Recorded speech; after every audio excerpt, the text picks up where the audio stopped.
ससुर का घर। रोहन और सीमा की नई नई शादी हुई थी। घर में ससुर यानी कि रोहन के पिता सुधीर जी और वे दोनों बस 3 ही लोग थे। इस घर को रोहन के माँ बाप ने जीवन भर पाई पाई जुटाकर बड़ी मेहनत और अरमानों से बनाया था। वरना आज के समय में मुंबई में घर बनाना तो दूर की बात, किराए पर लेना भी बहुत बड़ी अचीवमेंट से कम नहीं है। जब रोहन कॉलेज में था तब माँ उन्हें और दुनिया को छोड़कर जा चुकी थी। एक काम वाली बाई सक्कू थी जो सुबह से लेकर शाम तक उनके घर का सारा काम करती थी। नई नई शादी हुई थी, इसलिए सक्कू बाई का दिन भर घर में रहना सीमा को अपनी प्राइवेसी में बाधा सा लगता था। इसलिए अब सक्कू बाई सुबह खाना बनाना, कपड़े और पोछा करने के बाद चली जाती और वापस शाम को आकर खाना बनाती। सक्कू बाई की दोपहर की गैर हाजिरी से कई छोटे मोटे काम दिखाई देने लगे, जिनमें से ज़्यादातर काम बिना कहे सुधीर जी ये सोचकर कर लिया करते कि बहू को मदद हो जाएगी। लेकिन बहू सोचती कि ससुर को औरतों के काम में दखल देने की आदत है। एक दिन मौका देख सीमा ने रोहन से कहा, क्यों ना हम बाबूजी को वृद्धाश्रम में भेज दें। श्री को एक बार पैसा भरना पड़ेगा और उन्हें भी अपने उम्र के लोगों का साथ मिल जाएगा। हमें भी अपनी प्राइवेसी के बारे में ज़्यादा सोचना नहीं पड़ेगा। रोहन ने सीमा की बातों पर ज़्यादा ध्यान नहीं दिया। कुछ दिन ही बीते थे कि बाबूजी अपने दोस्तों के साथ एक हफ्ते के लिए टूर पर गए और इत्तेफाक से इसी दिन सक्कू बाई भी छुट्टी पर थी। फिर क्या, सीमा को जैसा चाहिए था वैसा समय मिलने लगा। अब रोहन रेस्टोरेंट में खाना खा लेता और सीमा का काम ऑमलेट ब्रेड या मैगी से चल जाता। खाना बनाने की टेंशन नहीं थी, लेकिन घर में निकलने वाले सारे काम तो अभी भी करने ही थे। ससुर जी की गैर हाजिरी में सीमा को एहसास हुआ कि वह बिना कहे जो काम कर लिया करते थे उनसे कितना फ़र्क पड़ता था। छोटे मोटे लगने वाले यह काम भी काफ़ी समय और एनर्जी लेने वाले थे।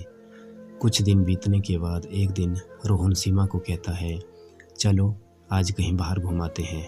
सीमा बड़ी खुशी खुशी सज धज कर बाहर घूमने के लिए तैयार हो जाती है। रोहन सीमा को अपने घर से 4 किलोमीटर दूर एक चौल में लेकर आता है। एक आदमी रोहन के हाथों में एक चाबी देता है। रोहन उस चाबी को लेकर चौल का एक कमरे का दरवाज़ा खोलता है। कमरा खुलते ही 2 रूम वाले उस छोटे से अंधेरे से भरे घर के अंदर रोहन सीमा को लेकर जाता है और कहता है, कैसा लगा तुम्हें हमारा नया घर।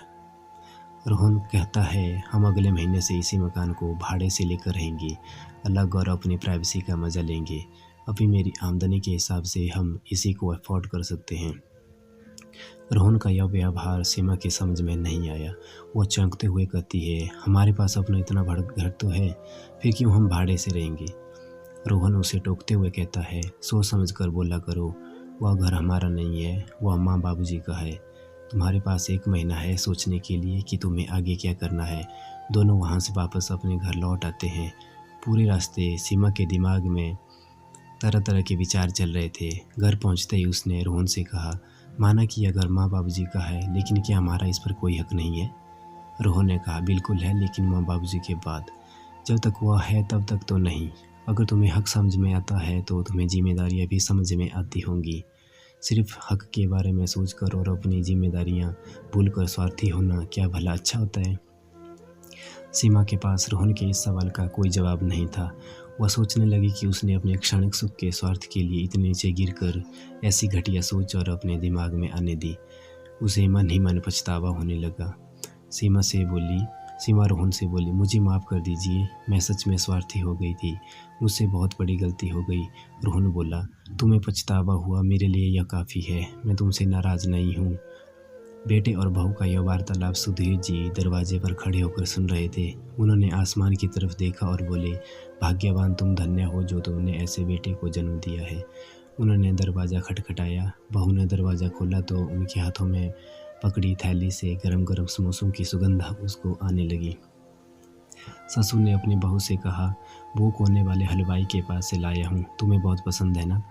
सीमा को अपने ससुर के प्रति विचार और ससुर के उसके प्रति प्यार, उन दोनों का फ़र्क समझ में आते ही उसकी आंखों में पश्चाताप के आंसू और चेहरे पर अपने परिवार के प्यार के कारण मुस्कान आ गई। दोस्तों, इसी दिमाग में दिन भर में हज़ारों विचार आते हैं, कुछ अच्छे कुछ बुरे, लेकिन किसी भी विचार को शब्दों में परिवर्तित करने से पहले उसको समझना बहुत ज़रूरी है। अक्सर विचार और वास्तविकता एक दूसरे से मेल नहीं खाते हैं। हमारे बुजुर्ग जो हमें बोझ लगते हैं, जिनसे हम बात बात पे चिढ़ जाते हैं, और ऐसा इसलिए होता है क्योंकि हम स्वार्थी होकर सोचते हैं और हम उनके योगदान को समझ नहीं पाते। वो हमारे जीवन में बहुत अहम किरदार निभाते हैं। तो दोस्तों, ये थी आज की कहानी, जो कि आज की बहुओं को इस कहानी से सीख लेनी चाहिए। अगर आपको आज की ये कहानी अच्छी लगी हो तो कमेंट बॉक्स में अपनी राय ज़रूर दें और चैनल को सब्सक्राइब ज़रूर करें। धन्यवाद।